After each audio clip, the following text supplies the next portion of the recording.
आपने अक्सर शाकाहारियों और मांसाहारियों के बीच होने वाली बहस जरूर सुनी होगी। मांसाहारी कई बार शाकाहारियों को घास फूस खाने वाला बताते हैं, जबकि शाकाहारी लोग मांसाहार करने वालों को जानवरों पर अत्याचार करने वाला कहते हैं। वैसे दुनिया के ज्यादातर देशों में लोगों को अपनी मर्जी से भोजन करने की पूरी स्वतंत्रता है, लेकिन इनमें से मांसाहार यानी नॉन वेज फूड खाने वालों की संख्या सबसे ज्यादा है।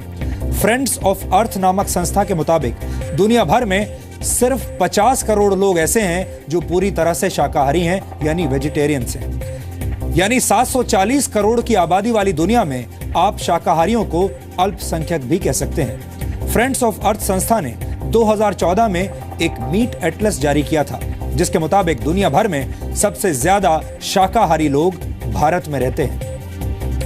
भारत की 31% जनसंख्या शाकाहारी है। भारत में भी हर व्यक्ति को अपना भोजन चुनने की आजादी है और हम इस आजादी का पूरा समर्थन करते हैं। लेकिन अमेरिका की नेशनल एकेडमी ऑफ साइंसेज के एक नए रिसर्च के मुताबिक अगर पूरी दुनिया में शाकाहार को बढ़ावा मिले तो धरती को ज्यादा स्वस्थ, ज्यादा ठंडा और ज्यादा दौलतमंद बनाया जा सकता है। फिलहाल दुनिया में 3 तरह का भोजन करने वाले लोग हैं। पहले जो मांसाहार करते हैं यानी नॉन वेजिटेरियंस हैं, दूसरे जो शाकाहारी हैं यानी वेजिटेरियंस हैं, और तीसरे वो लोग हैं जो शाकाहारी हैं और जानवरों से प्राप्त किए जाने वाले प्रोडक्ट्स जैसे दूध का सेवन भी नहीं करते। ऐसे लोगों को वीगन कहा जाता है। अमेरिका की नेशनल एकेडमी ऑफ साइंसेज की स्टडी के मुताबिक अगर शाकाहार को भोजन में ज्यादा जगह दी जाए तो दुनिया में हर साल होने वाली 50 लाख मौतों को टाला जा सकता है। और अगर लोग दूध और दूध से बने उत्पादों का सेवन भी बंद कर दें तो हर साल करीब 80 लाख लोगों को मरने से बचाया जा सकता है। हालांकि ऐसा करना काफी मुश्किल काम है। भोजन में मांसाहार की मात्रा कम करने से दुनिया भर में हर साल करीब 66,73,000 करोड़ रुपए बचाए जा सकते हैं, जबकि ग्रीन हाउस गैसेस के एमिशन में कमी आने से 33,36,000 करोड़ रुपए की बचत होगी। रिसर्च के मुताबिक इस पहल से सबसे ज्यादा फायदा विकासशील देशों को होगा। स्टडी के मुताबिक कम कैलोरी वाला भोजन करने से मोटापे की समस्या कम होगी और लैटिन अमेरिका सहित पश्चिमी देशों में पब्लिक हेल्थ पर होने वाले खर्च में कमी आएगी, जबकि फल और सब्जियों का उत्पादन बढ़ने से भारत सहित दक्षिण एशियाई देशों की अर्थव्यवस्था को जबरदस्त फायदा होगा। लेकिन यह सब कुछ इतना आसान भी नहीं है, क्योंकि ऐसा करने के लिए फल और सब्जियों के सेवन में 25% का इजाफा करना होगा, जबकि रेड मीट के सेवन में 56% की गिरावट लानी होगी। यानी दुनिया के हर इंसान को 15% कम कैलोरीज लेनी होगी। इसका मतलब यह हुआ कि अगर आप एक दिन में 2000 कैलोरीज वाला भोजन करते हैं तो आपको 1700 कैलोरीज तक का भोजन करके रुक जाना होगा। मांसाहार आपकी सेहत के लिए कुछ हद तक फायदेमंद हो सकता है, लेकिन धरती की सेहत के लिए मांसाहार बिल्कुल भी फायदेमंद नहीं है। और हम ऐसा इसलिए कह रहे हैं क्योंकि मीट प्रोडक्ट्स के उत्पादन के दौरान जो एमिशन होता है वो दुनिया में होने वाले कुल एमिशन का 20% है। ये दुनिया भर के वाहन, हवाई जहाज, ट्रेन्स और परिवहन के दूसरे साधनों से होने वाले कुल एमिशन से भी ज्यादा है। एक अनुमान के मुताबिक जानवरों को पालने के लिए उन्हें जो भोजन दिया जाता है वो अगर इंसानों को मिलने लगे तो दुगने लोगों का पेट भर सकता है।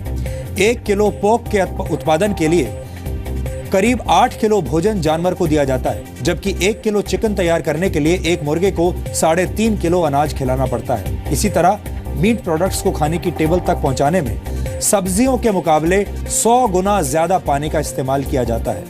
आधा किलो आलू उगाने में 127 लीटर पानी लगता है, जबकि आधा किलो मांस का उत्पादन करने के लिए 9000 लीटर से ज्यादा पानी बर्बाद होता है, जबकि आधा किलो गेहूं का आटा बनाने में 681 लीटर पानी का इस्तेमाल होता है। 1 किलो मांस के उत्पादन से जो एमिशन होता है वो 3 घंटे तक कार चलाने से होने वाले एमिशन के बराबर है। मीट प्रोडक्ट्स के उत्पादन के लिए जानवरों को बड़ी संख्या में पाला जाता है और इसके लिए ढेर सारा अनाज, जगह और पानी की जरूरत होती है। फ्रेंड्स ऑफ अर्थ नामक संस्था के मुताबिक मीट प्रोडक्ट्स पैदा करने के लिए हर साल करीब 6 लाख हेक्टेयर जंगल काट दिए जाते हैं ताकि उस जमीन पर जानवरों को पाला जा सके। यह जमीन यूरोप के देश बेल्जियम से दुगने आकार की है। 400 ग्राम मांस के उत्पादन के दौरान करीब 40 किलो ऐसे पदार्थ पैदा होते हैं जो ग्राउंड वाटर को विषैला बनाते हैं। दुनिया में उपलब्ध 70% फ्रेश वाटर कृषि में इस्तेमाल होता है और इसमें से एक बहुत बड़ा हिस्सा मीट उत्पादन के लिए होने वाले पशुपालन पर खर्च होता है। अगर लोग खाने में शाकाहार को ज्यादा जगह देने लगेंगे तो जानवरों को पालने में इस्तेमाल हो रही 160 करोड़ हेक्टेयर जमीन मुक्त हो जाएगी।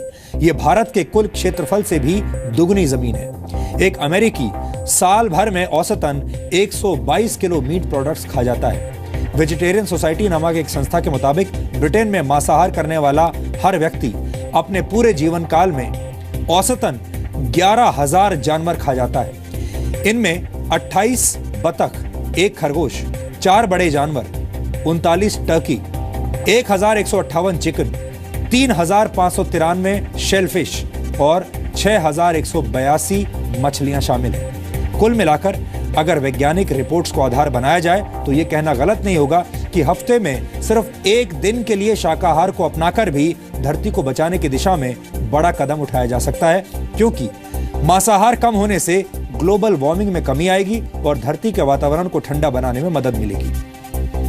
उम्मीद है कि हमारे इस विश्लेषण ने आपकी आंखें खोल दी होंगी और अब आपको हरी सब्जियां और फल ज्यादा अच्छे दिखाई दे रहे होंगे।